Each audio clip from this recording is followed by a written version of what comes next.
যেই কারণে আজকে আওয়ামী লীগকে আপাত নিষিদ্ধ করা হয়েছে, ঠিক সেই কারণে জাতীয় পার্টিকে কেন সকল মঞ্চে অভিনয় করবার সুযোগ দেওয়া হচ্ছে।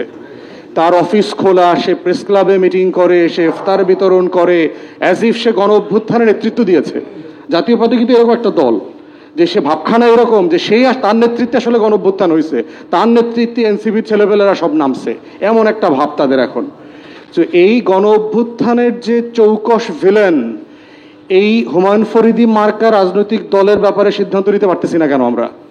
এই ভিলেনের কি হবে? কারণ সেই তো ঐতিহাসিকভাবে বাংলাদেশকে আওয়ামী লীগের এবং দিল্লির এজেন্ডা বাস্তবায়ন করেছে দশকের পর দশক ধরে।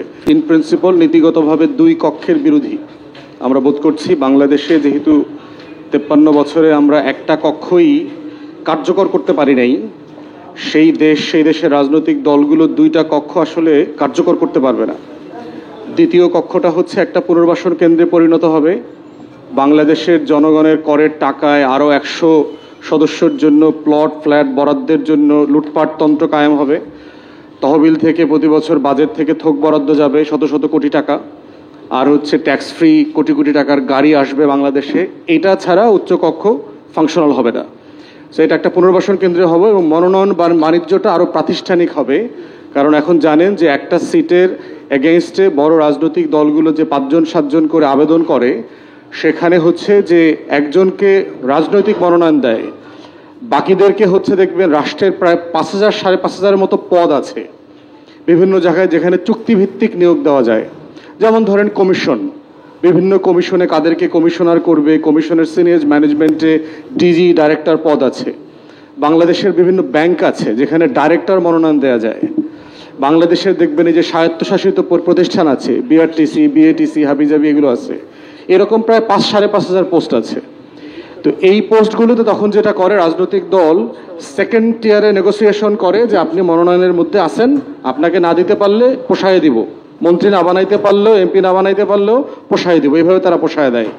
উচ্চ কক্ষটা এরকম পোষায় দেওয়ার আর একটা কক্ষ পরিণত হবে। ওই যে 5,000 পদ আছে, ওই 5,000 পদের সাথে উচ্চ কক্ষটা যোগ হবে। তো এই পুনর্বাসন কেন্দ্রের বিপক্ষে আমরা ইন প্রিন্সিপাল বরাবর বলেছি, বাট তারপরও আমরা কমিশনে বলেছি যদি সকল দল একমত হয়ে যায়, জাতীয় ঐক্যের স্বার্থে আমরা এটা মেনে নেব উচ্চকক্ষের ব্যাপারটা। যেই প্রক্রিয়াতে উচ্চকক্ষ সদস্য নির্বাচন হবার আলোচনাটা চলছে এবং তার যে ক্ষমতা এখতিয়ারের আলোচনা চলছে, এই দুটো এক্স্যাক্টলি আমি গত 7-8 মাস আগে যা যা বলেছি তাই হচ্ছে কমিশনের আলোচনাতে প্রতিফলিত হয়েছে, যেটা সিম্পলি একটা পুনর্বাসন কেন্দ্রে হবে এবং সংরক্ষিত আসনের একটা এক্সটেনশন হবে এখানে। সো আলটিমেটলি এখান দিয়ে কোনো ফাংশনাল কিছু হবে না আর কি। এখন coming back to the proportional representation point, এইটার আলোচনাতে আমার ছোট ভাই আরিফ একটা ভেরি কারেক্ট পয়েন্ট রেজ করছে যে আওয়ামী লীগ জাতীয় পার্টি সহ শুরু করে 14 দলের প্রশ্ন সমাধান না করে শুধু স্ট্যান্ড অ্যালোন পিয়ারের আলোচনাটা হচ্ছে আওয়ামী লীগের পুনর্বাসনের সম্ভাবনাটা তৈরি করবে। এটা is a very correct position. এবং সেই জন্য গত আগস্ট মাস থেকে আমরা কন্টিনিউয়াসলি বলছি যে গণ অভ্যুত্থানকে যদি সফল করতে হয় তাহলে অবশ্যই আওয়ামী লীগ জাতীয় পার্টির এবং 14 দলের প্রশ্নের সমাধানে আসতে হবে যে তারা রাজনীতি করতে পারবে কিনা, তারা নির্বাচন করতে পারবে কিনা, কি পদ্ধতিতে তাদেরকে রাজনীতি এবং নির্বাচন থেকে আমরা বাইরে রাখবো। যেই কারণে আজকে আওয়ামী লীগকে আপাত নিষিদ্ধ করা হয়েছে, ঠিক সেই কারণে জাতীয় পার্টিকে কেন সকল মঞ্চে অভিনয় করবার সুযোগ দেওয়া হচ্ছে। তার অফিস খোলা, সে প্রেস ক্লাবে মিটিং করে, সে ইফতার বিতরণ করে, অ্যাজ ইফ সে গণ অভ্যুত্থানের নেতৃত্ব দিয়েছে। জাতীয় পার্টি কিন্তু এরকম একটা দল যে সে ভাবখানা এরকম যে সেই তার নেতৃত্বে আসলে গণ অভ্যুত্থান হয়েছে, তার নেতৃত্বে এনসিপির ছেলেপেলেরা সব নামছে, এমন একটা ভাব তাদের এখন।